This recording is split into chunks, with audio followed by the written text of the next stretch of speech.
Coach Johnson, thanks so much for joining us today. The folks that we get a chance to share stories with are often fascinated by people like you. And while a lot of folks are aware of your story or who you are, in part because of what happened with J-Mac a few years back, one of the things that was interesting as I've gotten to know you is that you're a coach who's been 20 years without a losing season. That's incredible. And that's really, really difficult to do. To build a culture of greatness that's that significant. And I'm just wondering if there's some things you could share with us a little bit about what are some of the things you've done to try to build that culture and maintain it. I think the first thing is, because I've taken over 3 high school programs, and all of them were down when we got there, and is the first thing I think that we adopted a no matter what attitude, and we really expressed that on a daily basis, the importance that we were going to turn this around and we're going to create a positive culture, and it started with attitude and work ethic. And I think those are some foundations. I hand out a mission statement that we have for our program, and also a direction we want. And we talk about that we're kind of what we call CANI. We're going to constantly and never-ending improve. We're going to look to strive to get better every single day. That was one of our foundations. We call it the foundation triangle. The second one is that we're going to come in with a positive attitude every day. And the third thing is we're going to have a great work ethic. And one of the things I always talk to our young players about is the fact that to have a great culture, we have to be exceptional in things we can control. And we can control our work ethic, we can control our attitude, we can control how much we care about each other and building a family. I think the second thing is, it's interesting, I do a lot of reading, and I've picked up a lot of things from the business sector. And I was reading a book, and they talked about, a lot of us come in as businesses or in our situation, and we're building a program, and you say you're going to build a family. And the family atmosphere, well, one of the things I really got out of this book I read was the fact that, families treat each other well, and they also do things like they give birthday cards on birthdays. And so that was one of the things that we implemented, is that every kid in our program receives a birthday card from me.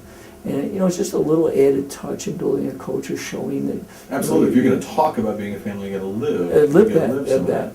And I think the other thing that, for me personally, is some things that by setting an example. Like one of the things I adopted 20 years ago, ironically, it started our streak, not intentionally, but is the fact that how important that I was going to be a positive role model for our players. And one of the things I do every year is we have a players' parents meeting, and I stand up in front of everyone and I said, I don't have to abstain from alcohol because I'm of legal age, but I believe so strongly if we're going to be a great team and a great program that our kids have to abstain. And I think it's so powerful to be that model. So I've abstained for the last 20 years. I don't drink a drop of alcohol during the season. And I really try to send a strong message of how important that is.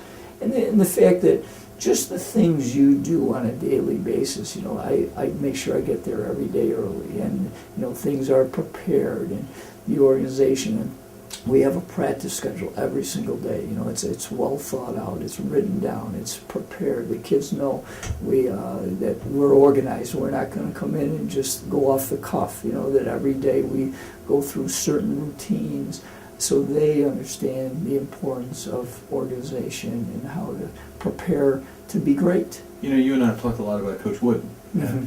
Coach Wooden had a really powerful practice schedule, and in fact he would spend more time often preparing his practice schedule than he would spend practicing. Right. Because he wanted to make sure that down to the minute it was precise. Right. But really integral to his success, he believed, was that he didn't just start practice every day on time, he ended it on time. Mm-hmm. There was no such thing as saying, we're going to, we had a bad night last night, we're going to add an extra hour to practice. He wanted the players to know that for that defined period of time, he expected your very best. Right. Any thoughts along those lines? As you I'm a huge fan of Coach Wood, and one of my regrets in life was that I never got a chance to meet him, because to me, he was the essence of what a coach should be, and the fact that he was a great model. He was such an organizer, and he cared so deeply about his players. And those are things I've certainly tried to model to the best of my ability, and certainly no one can be a John Wooden. But I think the things that I've really gathered from doing a lot of reading about him and reading his books and listening to some tapes I've heard him interview is that of having the basic fundamentals, that and I don't care if it's business, sports, or is it teams that are successful or businesses successful, they execute the fundamentals on a consistent They basis. do the little things right every day. Every day. And I think those are the things, and like things I've picked up, I learned from another guy, but it's really a philosophy John Wooden had, is to leave a profit. And what I mean by that is everything you touch, you got to make better. And I know Wooden was really big on things like, when they left the locker room, everything was picked up. It was better than when they got there. Right. And I think those are huge things you're modeling.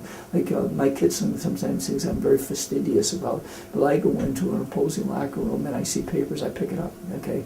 Because that's not what I want, how I want us represented. When we go in the locker room, it's going to be clean. Whether the other school cares about it or not is insignificant to me. But I think those are the things that, if you believe strongly, you got to be starting that every day, and say, I'm never too big to where I can't pick up a piece of paper and put, It's interesting. Tell me, doing these little things right. Think about the business application. You and I were talking about it this morning. Even just the idea of how do you follow up properly on every opportunity that's presented to you. I mean, are you on top of that follow up? Are you timely in your follow up? Are you? It's those little details. Right. That Absolutely. separate the good from the great. Yeah. No question about it. And it's interesting because, again, going back to basic fundamentals, I think when you execute those, because a lot of people, unfortunately, are not doing that. And so it really makes you rise above the crowd, although in a lot of things I think I do, things I think everybody should do, but unfortunately not everybody's doing it. And, I think that's where there's slippage, is the fact that if on a daily basis, I just spoke to Florida State's men's basketball program. One thing I talked about is, do you have some routines in your life? Because to me, life accumulates. What you do today is either going to help you or hinder you tomorrow. And I know that was something I garnered from Coach Winton, was that, he used to go to his players and go, you know what, guys, we're not practicing right now, and we can't get that back tomorrow. Okay, if we lose that part of practice right now, that's something we'll never get back. And I think those are huge lessons that I've learned from people like Coach Wood. Life accumulates. I love that. That's absolutely right. And it's interesting. It's about doing the common things uncommonly well. Right. That's what we're talking about. Absolutely. When we talk about greatness. Yeah. Coach, thank you so much for taking a little time to share some of your philosophies and the idea and the abilities, not just to have an amazing moment like J-Mac's, but to have an exceptional career. Well, thank you very much. It was great to talk to you about that.